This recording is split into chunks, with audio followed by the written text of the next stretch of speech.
Imagine a massive spiritual movement in West Africa, the Fayda Tijaniyya. Now, its entire legacy isn't carried by silent texts, but by, well, high-intensity sound. That's right. Our sources actually call this movement, founded by Cheikh Ibrahima Niasse, or Baye, a sonic vessel. So that's our mission today, to really understand why sound is the very substance of the spiritual flood. What's so fascinating here is the core theology behind it. It's called the Fayda, which translates to the spiritual flood. The flood. Yes. Woo.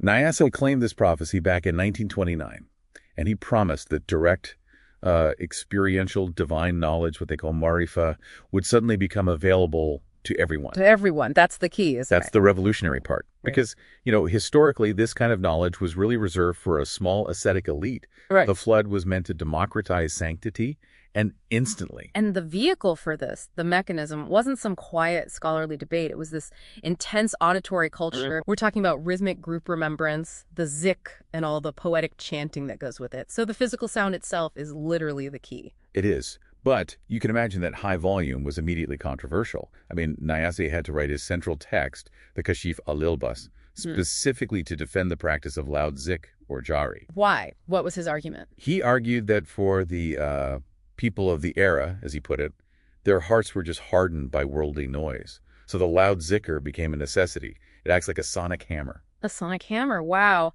That's a huge claim that physical sound can be a kind of theological self-defense. So if the zikr is the hammer, where does the real sonic construction happen? Well, that takes us to Medina Bay, the spiritual capital. The whole city is, you could say, acoustically engineered around this idea. How so? Think of the Friday Halala. That's the climax of the week. You have thousands of voices chanting La ilaha illallah all in unison. Participants describe the sound as having this thick, almost palpable quality. You can feel it. Exactly. Scholars call it a mass sonore, a sonic mass. Oh, yeah. You aren't just hearing the sound, you are physically enveloped by it. So the sound literally becomes the environment. And I guess the poetry reinforces that environment, right? I love the name Niasse gave his collected poems, his diwans. Oh, permissible line. Kama halal. Exactly. He's very consciously trying to make the spiritual path enjoyable, not just this, grimly ascetic thing. The sound, its rhythm, its meter, is designed to spiritually intoxicate the listener with love for the prophet. Is there an example of that? A great one is his ethical guide, al-Adab. He wrote it specifically so its rhythm would make it easy to memorize and chant. It basically encodes complex Sufi ethics directly into your body through sound. Okay, let's pivot a bit to the human element, because this is maybe the most surprising sociological twist here. The rise of female chanters, the munshida. Right. Historically, the female voice was often considered restricted in public performance alar. So how did the Fayda flood navigate that traditional boundary? Technology. Technology acted as the solution, basically creating a kind of wrapping. A wrapping for the voice. Yes. Microphones and MP3s allowed women to perform, but it separated their sound from their physical presence.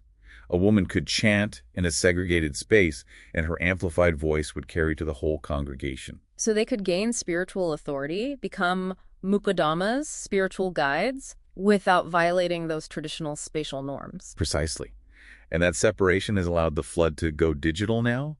It's given rise to what people are calling cyber-Sufism. Cyber-Sufism. So what does that look like? Disciples participate in a digital hadra using YouTube live streams. They're turning their living rooms in, London or Chicago into extensions of the great mosque in Medina Bay. And they believe the blessing, the baraka, travels through the live stream. They genuinely do. The digitized sound carries the blessing. You even have rare audio files of Niasse himself being treated like sonic relics circulated on WhatsApp. So if we pull all this together, what's the big takeaway? I think it's the sheer elasticity of this sonic vessel. It's incredible. It can hold the thunderous, high-intensity sound of a gathering in Nigeria and, at the same time, the quiet, electronically mediated prayer of a female muqaddama in Takar. So sound is the substance. It's what democratizes the knowledge and makes sure the flood reaches everyone. That's the core of it. And that raises a really interesting question for you, the listener, to think about. If this theology states that the sound of the zikr can literally shatter the ego and connect the heart to the divine, what other common, everyday sounds are we currently tuning out? The hum of a city, the simple sounds of our own homes.